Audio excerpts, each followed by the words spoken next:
Good day guys and welcome to another episode of Riding in Tandem. RIT, Riding in Tandem, RIT. With me, RM, at sa episode na to, susubukan naman natin ang GAC GS8 4-wheel drive. Ano, ready na ba kayo? Tara na!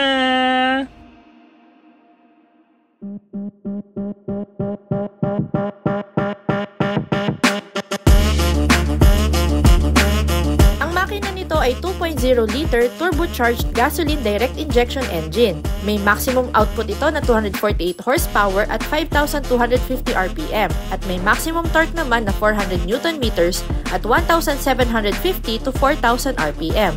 Ang transmission nito ay 8-speed automatic. Visit our website, rit-ridingintandem.com para sa mga articles, price list, at loan calculator para malaman mo ang down payment at monthly amortization ng sasakyan na gusto mo.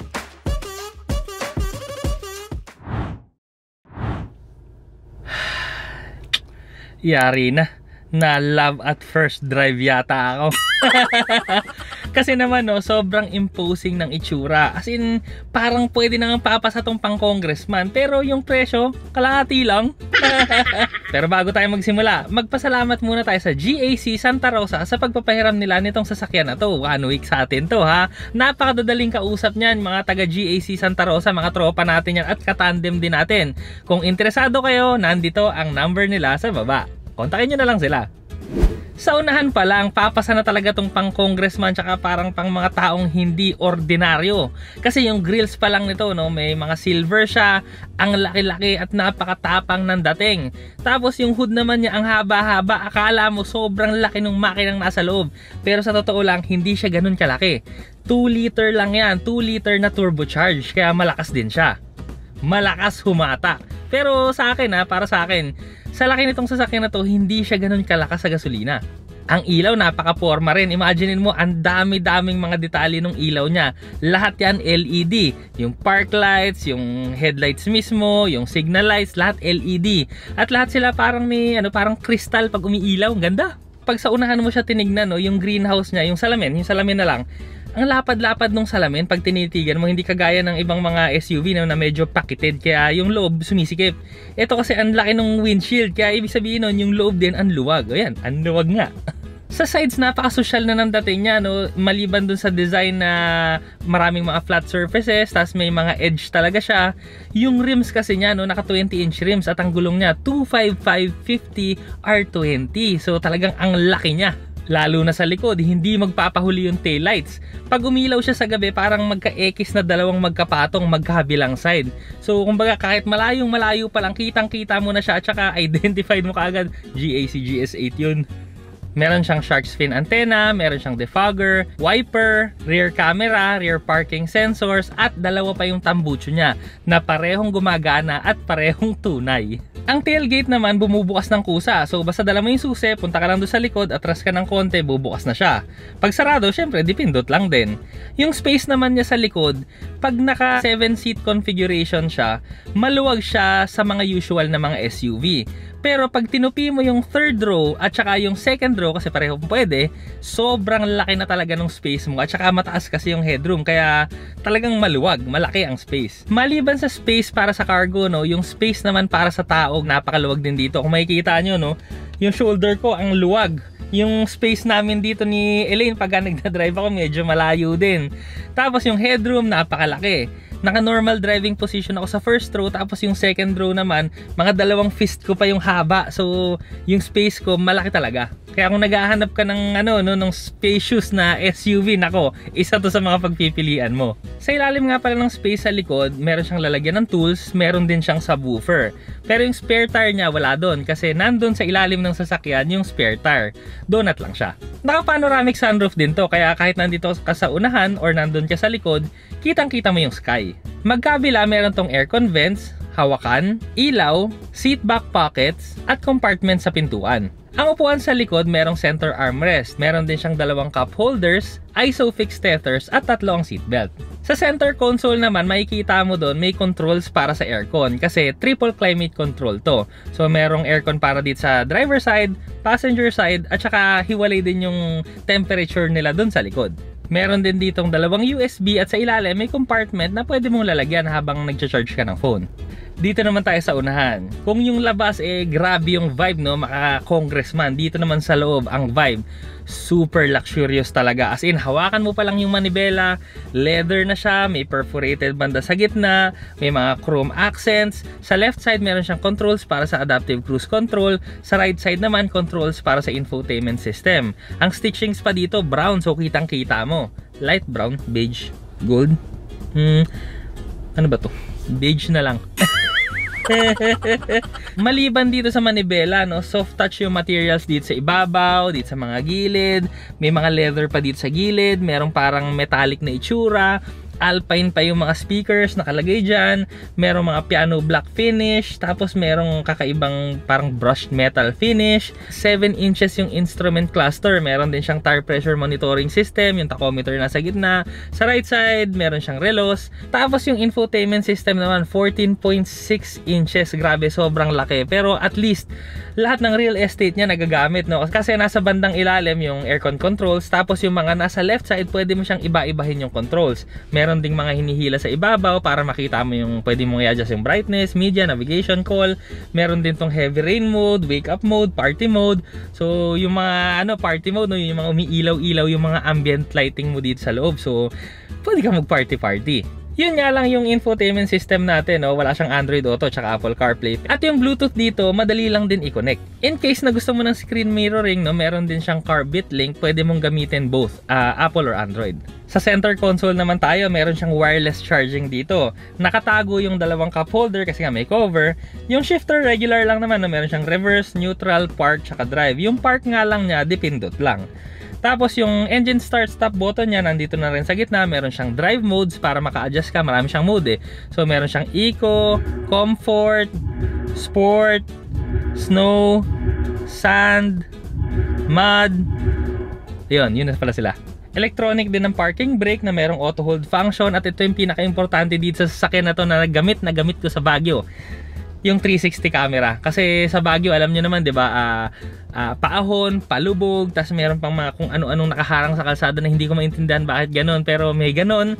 Pag pinindot ko dito, at least, no, pag nagpa-park ako, maatras ako, wala ako nabubunggo kasi nakikita ako din sa 360 cam ng napakalaking screen. Yung lalagyan naman na dito, no, yung compartment sa gitna, sobrang laki, tsaka pwede mo rin tong cooler. So, pwede kang maglagay dito ng mga coke-in can mo, so lalamig lang siya. Sa sobrang ganda niya sa labas, tapos sobrang sarap namang sumakay dito sa loob nun, na love at first sight na nga ako nung nakita ko siya. Pero nung na-drive ko pa, na love at first drive pa ako. Yan naman ang gagawin natin ngayon. Tara, drive naman tayo!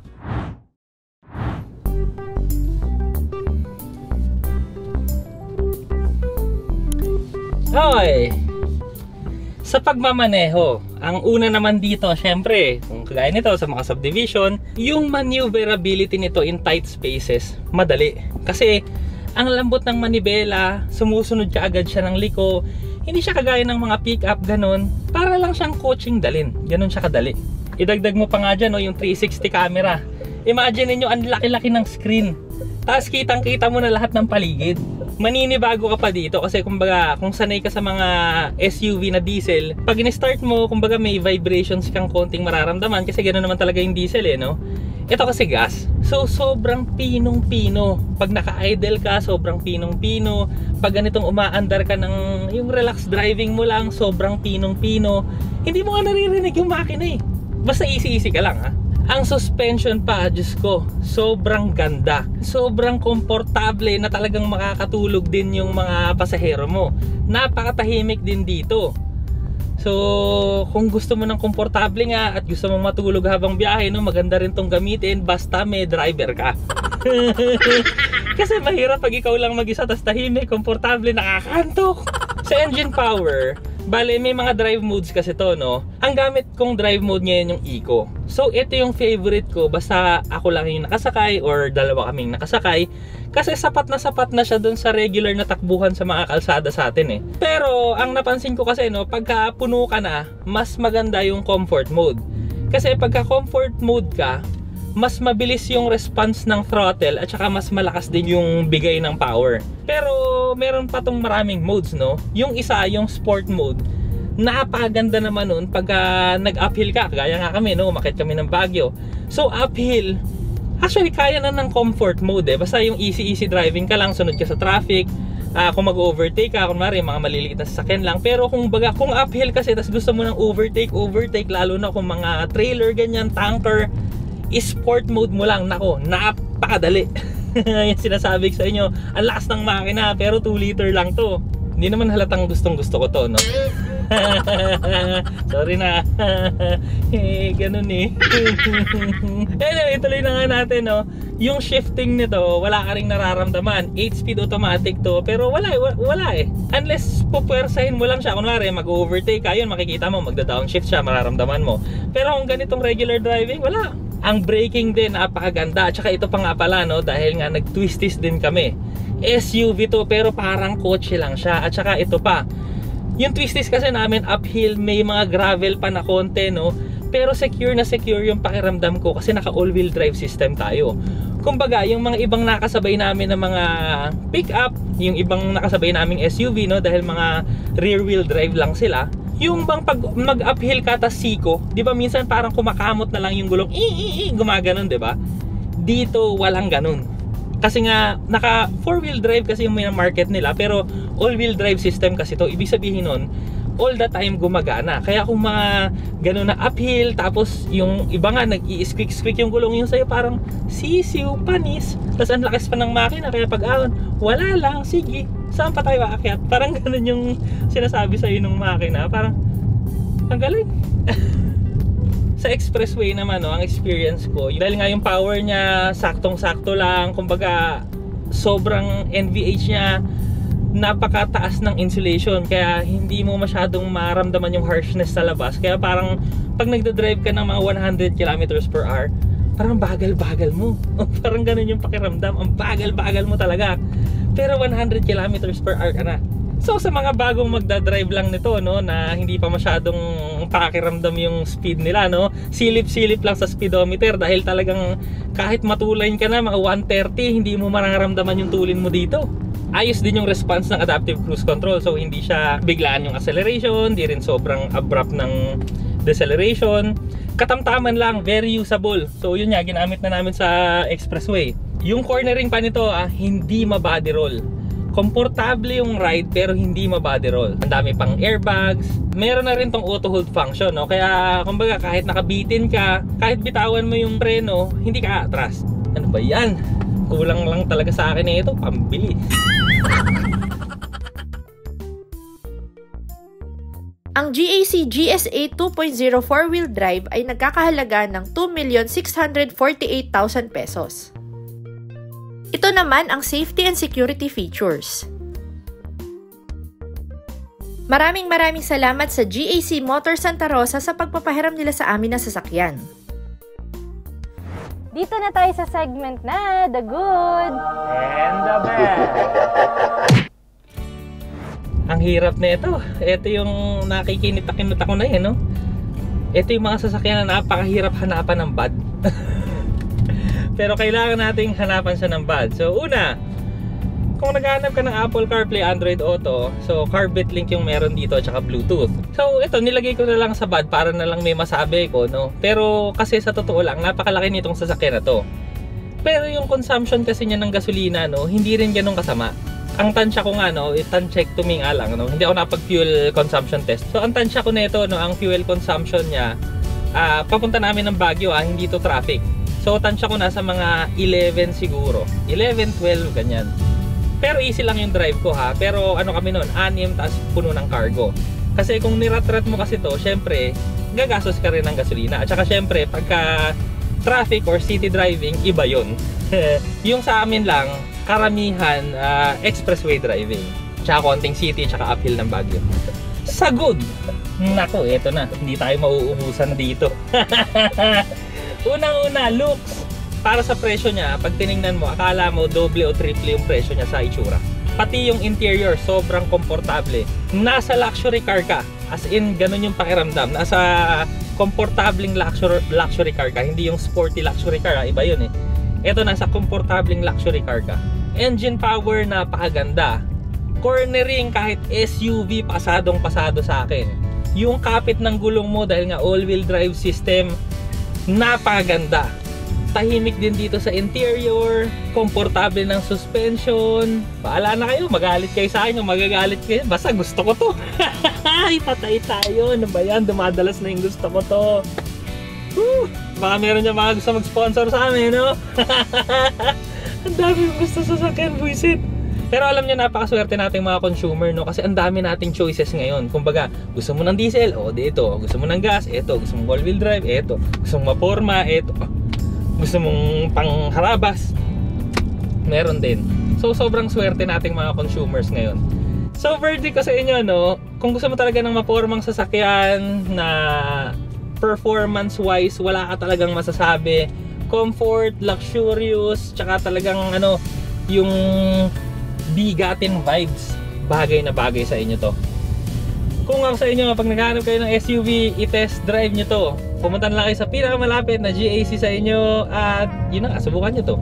Maraming salamat sa panonood. Sana nag-enjoy kayo sa video na to. Oh, next video na! RIT, riding in tandem. RIT, riding in tandem. RIT, riding in tandem. Siksik na impormasyon mula kay RM at Elaine.